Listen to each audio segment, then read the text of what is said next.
Hi, this is Doc from RestoreMyCarTips.com, and today in this video I'm going to show you how I converted a standard gauge package in a mid-80s Chevrolet pickup to one that has a Tach. And you'll see this one here has a standard fuel gauge on the right side, has a speedometer in the middle, and has your volts and oil and temperature on the left side. This one here is out of an 84, and this one here is what we're looking for. Is we want one that has the clock here down the left-hand side. It makes it a lot easier to make the conversion, but even if you don't have the one with the clock, it can still be done. And this is our final product. We see we have the Tach on the right side, we have the speedometer in the middle, and then we have the 4 gauges on the left, where we've now moved the fuel gauge down here to the bottom left. To do this switch, the parts I used I got from LMC Truck. The Tach comes with a wiring harness that you have to modify to fit. The original Tachs came in the early 80s and late 70s. The mid-80s it was not offered as an option. So one of the other things you're going to need to get is a different circuit board panel, and I'll show you what that looks like. This is the original circuit board panel that's in here, and if we look at it from the back, you'll notice that we have the fuel gauge sender here, the speedometer goes right in through here, and over here on this side is where we need to move the fuel gauge. And if you note, there are no spots for the fuel gauge connector. They're over here. The one from the that you have to order a retrofit one, or one that is specific for a Tach, where it'll move these specific connectors over here to this part over here. I'll show you what it looks like on the back side of this other one here. So we flip this one over.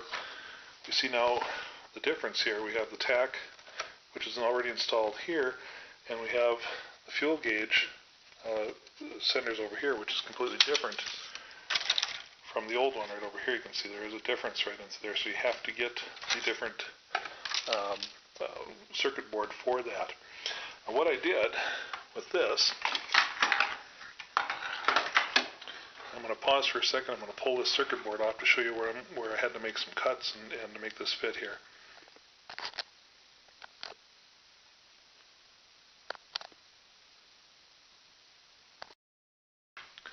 Okay, here I'm removing the circuit board. The way you do that is you just take the lamp holders, twist them, they pop right out.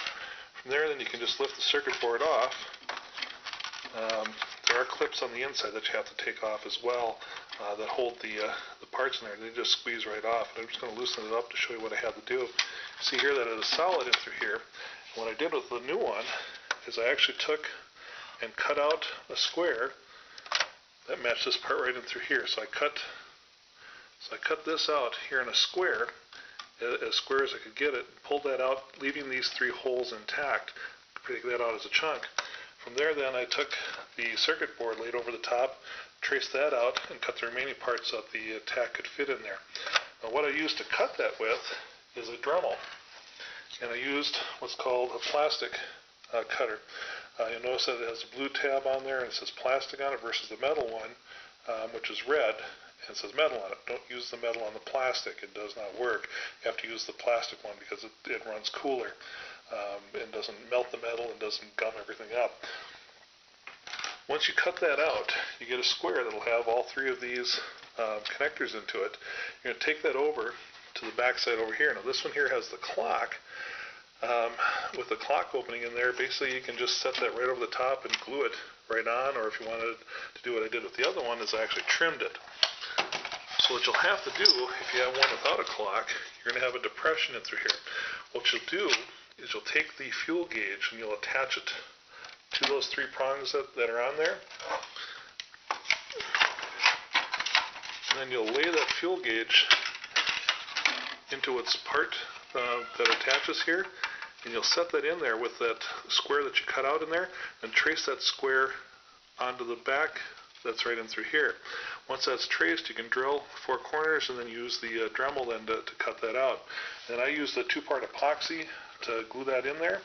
And then from there, you attach your new circuit board, and you can then install your Tach and install a small fuel gauge over into the clock position. The time it took me to do that was probably about 1.5 hours, 2 hours.